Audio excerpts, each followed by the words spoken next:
Good morning, beloveds. Feel a bit like Medusa this morning. Hair. The only thing about doing this thing where I can see myself is then some days my hair is extra special, and today is the day. It needs to be washed, though, let's be honest. When you have naturally curly hair, you wash it as little as possible, but then it hits that point that it's just got to be done. And today is that day. So, but it is October 11th. It is Sunday, which means we will have a service for you in a couple of hours. So that'll be amazing. And our title is "The Light of Spirit Shines Forth from Me." Today, I joyously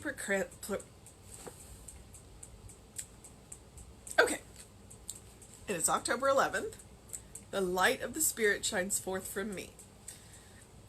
Today, I joyously proclaim a greater good. My thoughts are radiant with the light of Spirit.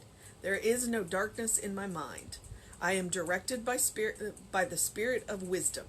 I am guided into right action, into happiness and success, because the light of Spirit shines from the very center of my being. This light illuminates my path and makes straight the way before me. This light is God, the living Spirit Almighty. Gently I lay my burden and woes at the altar of my faith as I turn from the valley of my previous unhappiness. I make my ascent from appearance to reality with a song on my lips and peace in my heart. The light of Spirit shines forth from my soul. It is the beam of eternal radiance. In the light there is no darkness. I close the door of my consciousness to everything that denies my good and affirm all that I need is at hand. Today I accept a greater experience of life's infinite bounty. Going within myself, I meet this life and I expect it to respond. I refuse to dwell in limitation. The presence of the Spirit in me establishes in my life that which is good, beautiful, and true. All of the power there is flows through me as health, happiness, and success. The light of the Spirit shines forth from me.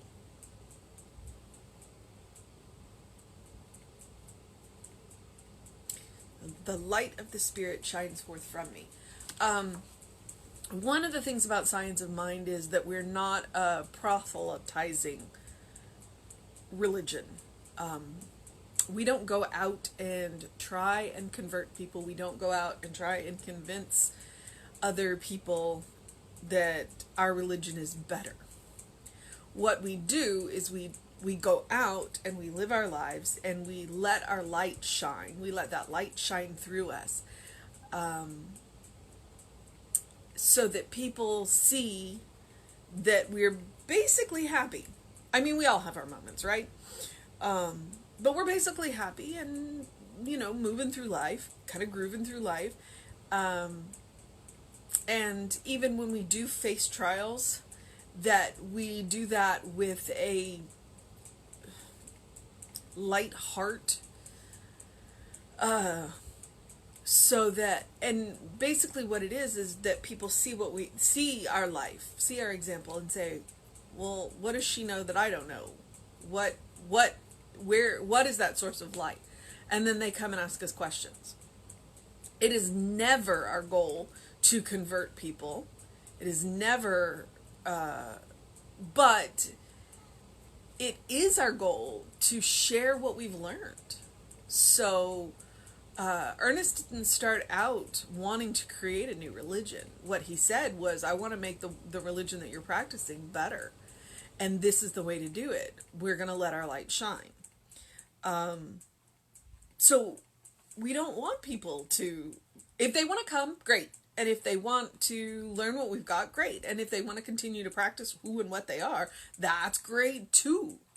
And that's the fantastic thing about Science of Mind.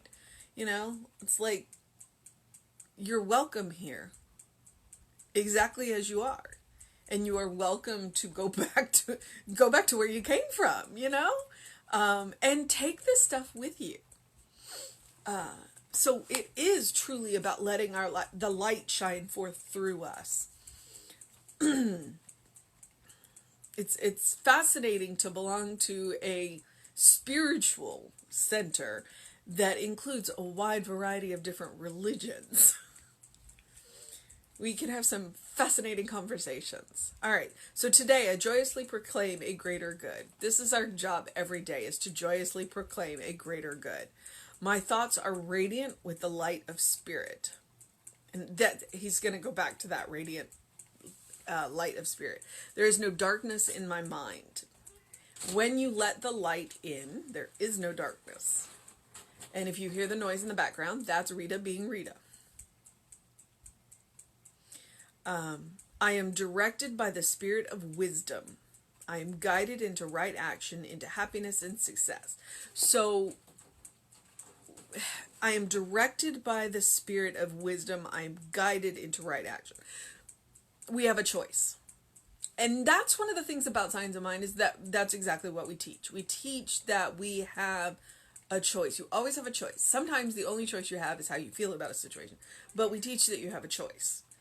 And that you can, if you have gone this way for so long, you can make a new choice. And sometimes that is the biggest power that we have, is to choose anew. And so we are directed and we are guided, but it is our choice to accept that directance and to accept that guidance. We don't have to. And when we don't, we see what happens. Sometimes nothing. Sometimes something. So I am willingly directed by the spirit of wisdom. I am willingly guided into right action, into happiness and success, because the light of spirit shines from the very center of my being. That place that Jesse talks about, that nothing has ever been wrong. That's where we are guided from. That is where we are directed from that place that has never been wrong. Or nothing has ever been wrong. From that place that doesn't know sickness and injury and death and fear and loss. We're guided from that place. And when we're guided from that place, we make good choices. When we're guided from the other places, the material places that have had all those experiences, sometimes our choices aren't the best.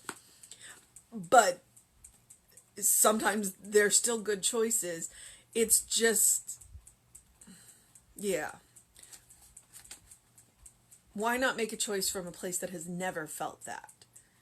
Why make a choice from fear when you can make a choice from love? Why make a choice in anger when you can make a choice from a place that never has known anger? It's way more forgiving. This light illuminates my path and makes straight the way before me. This light is God, the living Spirit Almighty. Okay, so gently I lay my burdens and my burden and woes at the altar of my faith as I turn from the valley of my previous unhappiness. Wow, how did I miss that the first time through? Gently I lay my burdens and woes. How many of us want to gently lay our burdens and woes? Most of us want to stalk up to the altar and slam them down. It's like, I'm done with this. You can have it. I'm done. Let's move on. But that's not what Ernest said. Ernest says, gently I lay my burdens and woes at the altar of my faith as I turn from the valley of my previous unhappiness. That's kind of that spiritual 2x4, gently tapping you in the back of the head. Lay them down. Lay them down with your faith.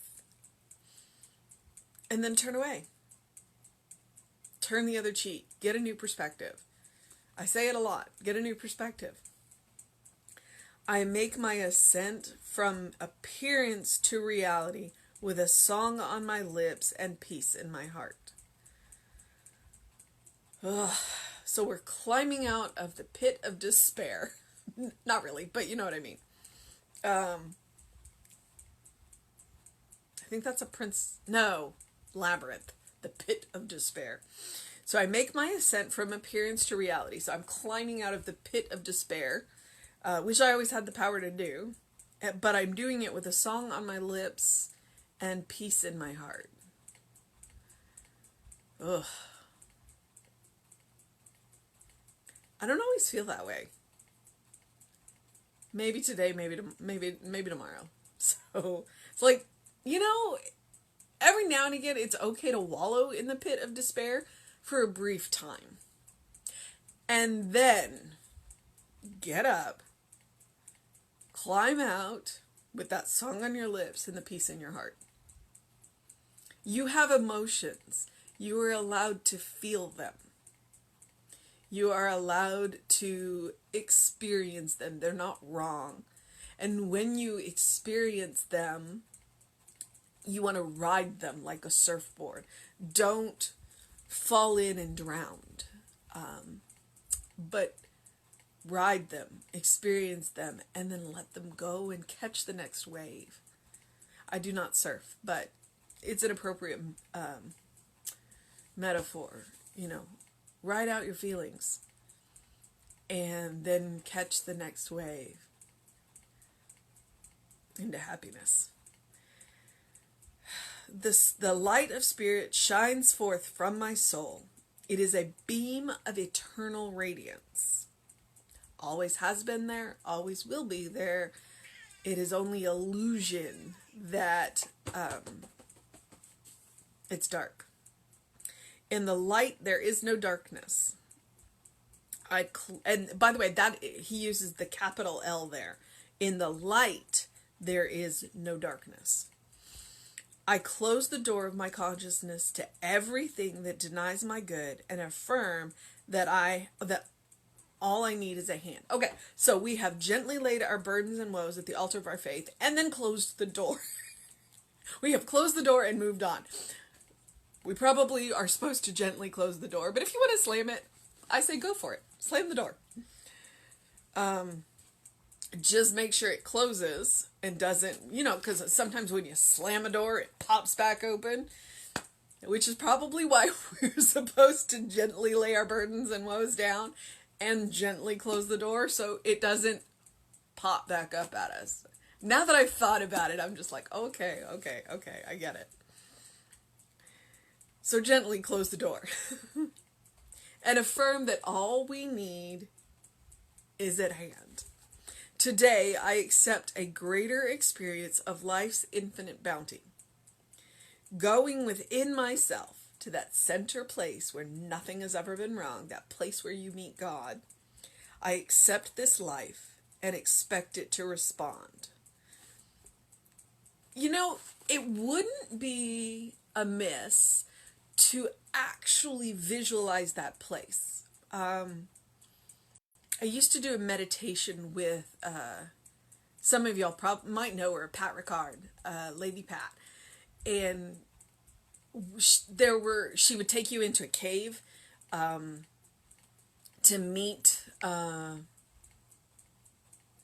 your higher self, whatever you want to call it, your guides.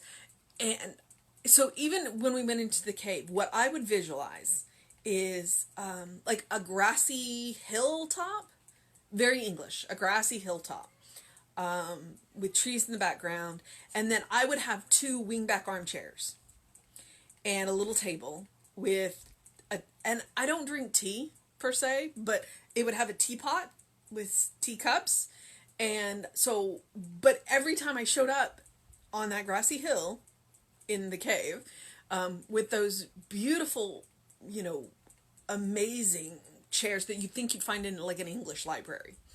And they were kind of a azure blue, not sky blue, but almost like, crystal clear water blue, but a little darker, deep water. And there would be somebody sitting in the other chair. So when we talk about that center of your being, why not build a visualization of that center of your being, that place where you go. So I would go and have tea with God, is what I'm telling you. I would go and have tea with God. I guess I think that God drinks tea. And so, but build that image in your mind. Build it with all of your senses. And in my case, so what would the chair feel like? Would it be velvet? Would it have a slightly rough texture? What would the grass feel like under my feet? Would there be a light breeze? What would the teapot smell like? Most likely lemon and mint, maybe a little ginger.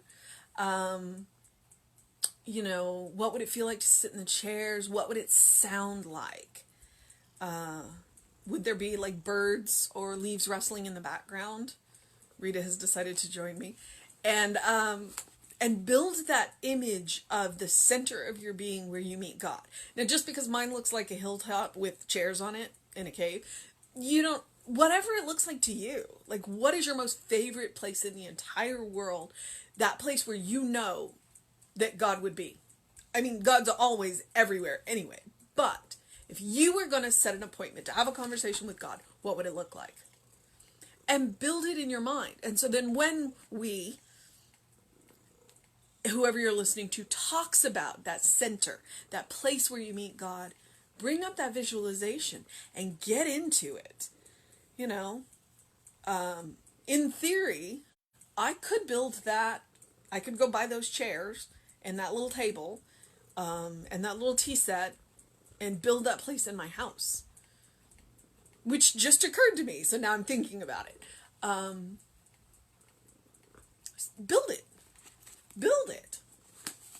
Even if you just do it visually, or like if you draw or paint or, do any of those mediums or write it out, build that place where you meet God. Build that center of your being, what it looks like. Make it as beautiful and as bright and as brilliant and as colorful as you want. That's a spiritual practice.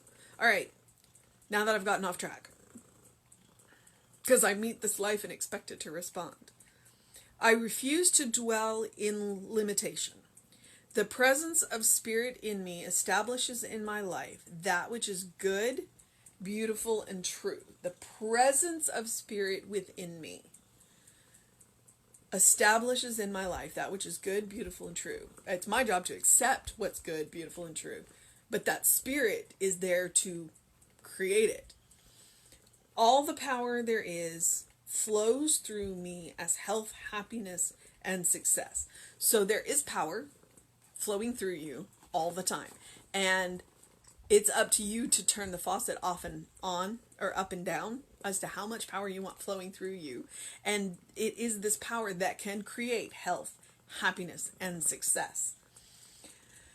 The light of the Spirit shines forth from me. So as you move through your day, as you let this power flow through you, as you accept this, as you close that door, as you set your burdens down, then you're gonna let the light shine.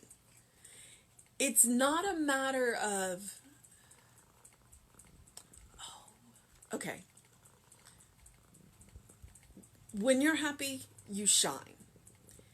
And the more conscious you are of the Spirit within you, the more faith you have in the Spirit within you, the more you're going to shine. And you're going to shine in those little moments. Because we all have those big moments when we shine and we're really, we're just on fire and we're amazing. But what we want to do is shine in the little moments, the personal moments, the private moments. Because that's when we are life-changing to the people around us. Not in those moments that we are big and on stage, but in those little moments when we meet people where they are and leave them better than we found them, simply because we were who we were, which is Spirit. All right. Rita has a lot to say now. So, honest to God, I'm not struggling to find the mission so much to this month because they're the title. Our mission today, should we choose it to accept it, is to let the light of Spirit shine forth from us. I mean, that's it. That is, set our burdens down, close the door on what makes us unhappy, and let that light shine. Let that light shine. Yeah. All right. So, Do something loving for yourself. Do something kind for yourself. Do something compassionate for yourself. Do that every single day. It does not have to be a grand gesture. It can be a small gesture, whatever it is. Like a cup of tea can be something kind, compassionate, and loving for yourself. Washing your hair can be something loving for yourself. This is something loving for myself. But do that. It's cool now. It's going to be hot today.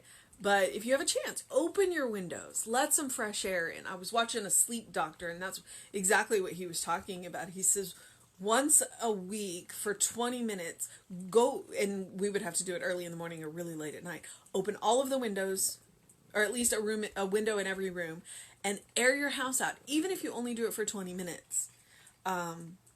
Because it will help make your environment better. Fresh air has been clinically shown to help re-energize the brain and give you a fresh perspective. That's one of the reasons why I say do something that engages your mind and your body. Because sometimes if you're stuck on something, you just go for a walk. And it just kind of shakes things loose and you're like, nope, I got this, I can handle this. There are reasons why I say the things that I do. And one of the things that I like to say is that you are a beloved child of God in whom Spirit is well pleased. Always and forever. And I want to look you in the eye, virtually, and tell you that. Because I believe that about you. I believe that you are a beloved child of God. I believe that you are worthy of love. And I believe that you are loved. All right? So I'm going to move into the process of my day so that I can get going and we can get this service up for you, because we really do it live for you. And I know it'll be good because Jesse was really good last week, and but he's always good, let's be honest. All right, so we will be back with you at 11 a.m. for the service. Reverend David will be on with you around 5 today, and I will be back with you at 9 a.m. All right, beloveds, have a wonderful day.